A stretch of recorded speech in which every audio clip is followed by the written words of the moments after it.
पहले जैसे आज तो बहुत टेक्नोलॉजी हो गई है, यहीं से न्यूज भेज दिया जाता है। पहले स्टेशन पर सारे लोग 4 बजे से 6 बजे तक जुटते थे। जो पटना जाता था सारे लोग अपना लिफाफा न्यूज का दे देते थे। उस समय मैं एमए का स्टूडेंट था, मुझे अपना कोर्स भी पूरा करना था, पत्रकारिता भी करनी थी। मैं दिन भर नहीं निकलता था, शाम को स्टेशन पर जाता था। ये सारे लोग हमको अपना लिफाफा दे देते थे। मैं ट्रेन में बैठता था, इनका लिफाफा खोलता था और अपना न्यूज बना लेता था।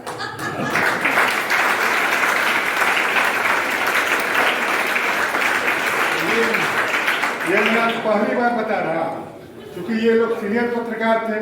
मेरे पास तो अपना पूरे मुसर टोले में 2-3 चापाकल होते हैं, उसी पर स्नान करना होता है।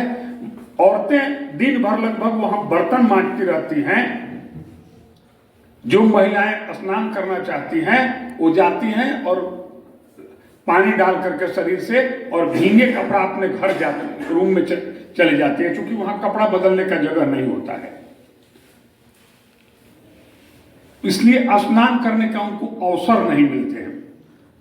और सुने होंगे आप लोग कि देखा देखी पुण्य, देखा देखी पाप, जो प्रचलन में होता है। आप देखते होंगे कि जो लोग कभी झाड़ू नहीं उठाते हैं वो भी छठ पर्व के अवसर पर देखते होंगे आप लोग गली मोहल्ले में कि सभी लोग झाड़ू उठा लेते हैं। अपने बच्चे को डांटते हैं कि देखो बगल वाला साफ कर दिया, तुम क्या कर रहे हो, जल्दी पानी छिड़क दो, साफ कर दो।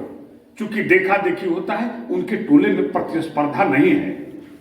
उनको ये कोई बताने वाला नहीं है कि अमुक पढ़ाई से अमुक उपलब्धि हासिल की जा सकती है। उनको अपनी गरीबी को लेकर के बहुत पश्चाताप नहीं है, केवल वर्तमान में जीते हैं। भविष्य का कोई सपना उनके पास नहीं है। और जिनके पास सपने नहीं होंगे वो तैयारी क्या करेंगे? हम लोग इस तरह के कार्यक्रम आप लोगों के सामने इसलिए करते हैं और दिखाते हैं ताकि आपके अंदर भी इस तरह की ऊर्जा आ सके और समाज के लिए आप किन किन तरह का काम कर सकें, आपके मन में भी ये विचार आए।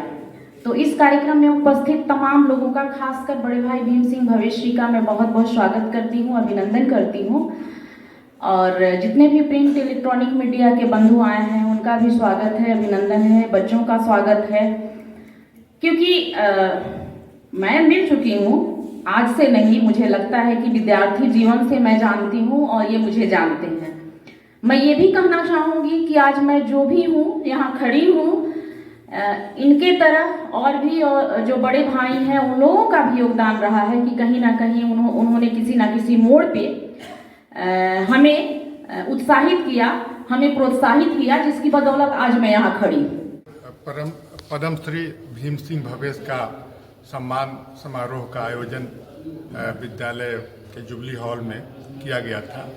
चूँकि भीम सिंह भवेश विद्यालय के संस्थापक सदस्यों में से एक रहे हैं और इनका मार्गदर्शन 1996 में जब विद्यालय ओपन हुआ था उसी समय से मिलता आ रहा है।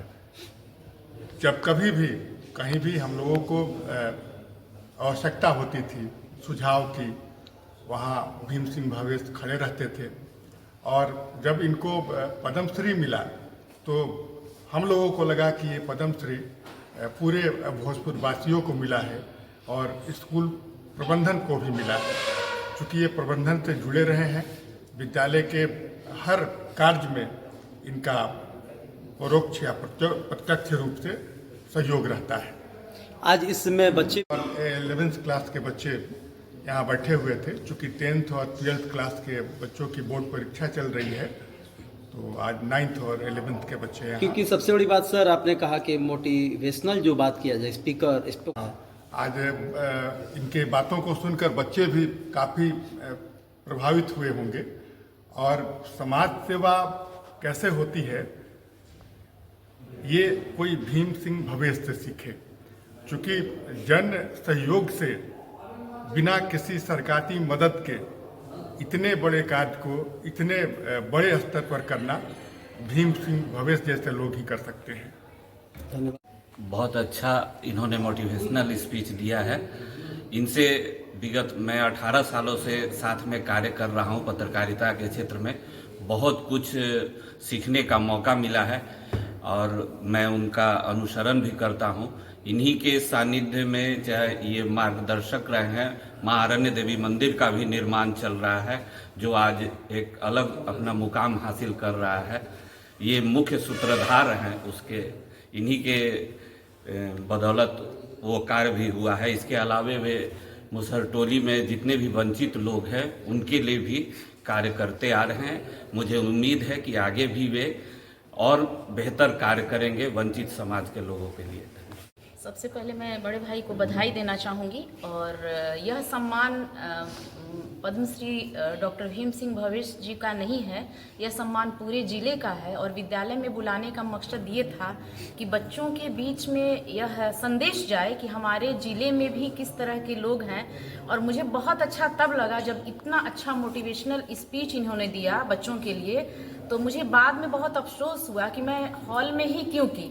मुझे लगा कि 6 से ऊपर सभी बच्चों को ये चीज़ सुनना चाहिए था जो स्पीच इनकी थी। मुझे लगता है वो रिकॉर्ड करके रखने लायक है और समय समय पर बच्चों के बीच में सुनाने लायक स्पीच है। बच्चों को एक इन्होंने जीवन जीने का तरीका और बहुत सारी चीज़ों के बारे में, लक्ष्य के बारे में बहुत सारी चीज़ें इन्होंने बताई जो कि काबिल तारीफ़ है और अमल करने योग्य है।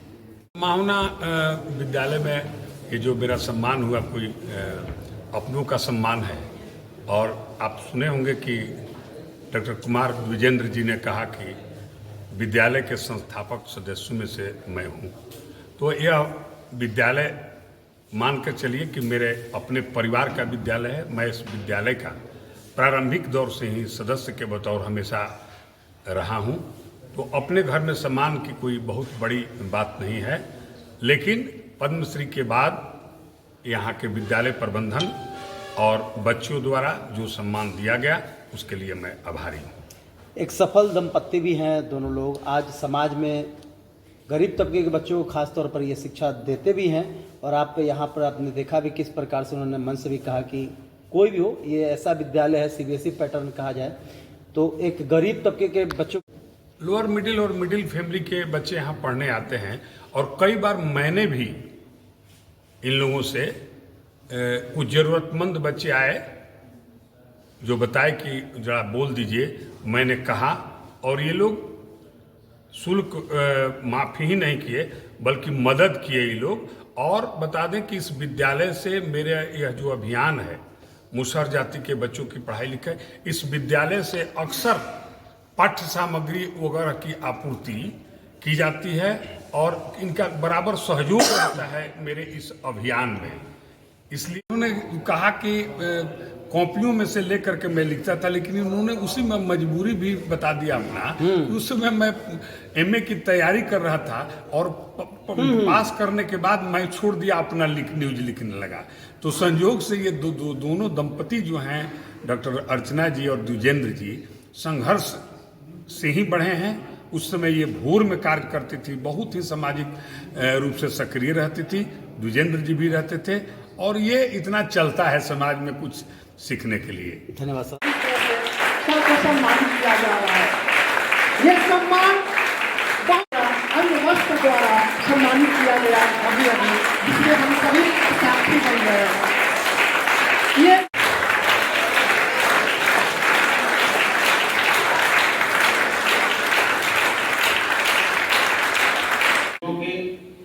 जरूरी डॉक्यूमेंट बनवाने में, उनके फॉर्म भरने में भी मदद करते हैं। इससे जरूरी संसाधनों तक गांव के लोगों की पहुंच और बेहतर हुई है। लोगों का स्वास्थ्य बेहतर हो, इसके लिए उन्होंने 100 से अधिक मेडिकल कैंप लगवाए हैं। जब कोरोना का महासंकट सीट पर था तब भीम